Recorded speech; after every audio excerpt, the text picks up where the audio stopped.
The primary reason for freedom of free speech was to allow public criticism of the government. The First Amendment protects you from the government doing things that try to deny your speech, but not anyone else. You can't say whatever you want, wherever you want, to whomever you want, and not suffer the consequences. However, the speech that gets the strongest protection is political speech. It is referred to as the preferred position, which means that any law or regulation or executive act that limits political speech is almost always struck down by courts. The case that made the final decision on political speech was the Brandenburg versus Ohio in 1968. The First Amendment protects speech that even advocates force or encourages people to violate the laws, unless the speech is likely to produce the thing you're advocating. This was put in place through the case U.S. versus Schenck in 1917. Symbolic speech that has political content is protected, like carrying signs. The First Amendment protects you from the government putting you in jail for what you say, but it isn't unlimited. It doesn't protect you from the action of private people, only government actions. The right of the people peaceably to assemble is the right to gather for a common purpose, either public or private.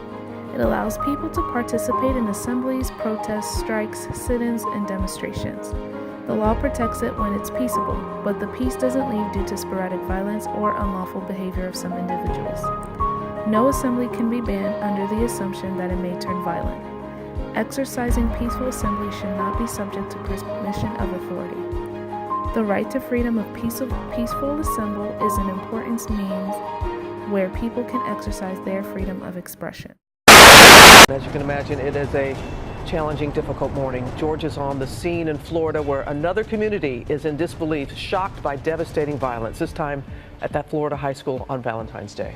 This image, one that has become all too familiar. Students evacuating with their hands up. I shouldn't go to school and expect to be shot. The legislators obviously aren't doing anything. Pennsylvania Avenue packed from the doorstep of the U.S. Capitol almost to the doorstep of the White House. A generation that's lived their whole lives with the threat of mass shootings. I want to be able to come to school and not be afraid. Making their voices heard. Fight for your lives before it's someone else's job. With Hollywood's sex abuse scandal growing by the day, hundreds rallied today to raise awareness. Here's Mireya Villarreal.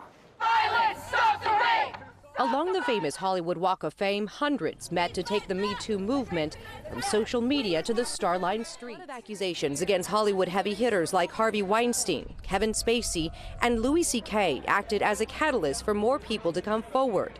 It doesn't matter if you're a man or a woman, if you live in Australia, or if you're in entertainment. It doesn't matter who you are. As a humanist, this is something we need to get rid of. It's despicable and it needs to stop. Rise up for the women of the world, for the women of the world.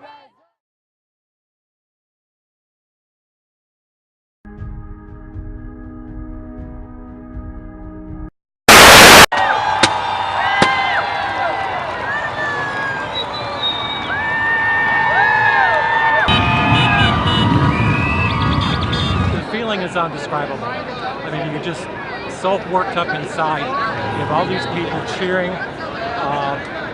It's amazing.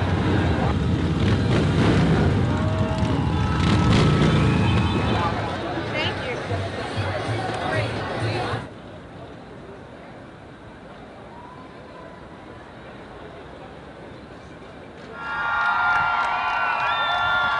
I can't imagine what it must feel like to have somewhere where we feel comfortable, where it's supposed to be a safe space for us, be taken away.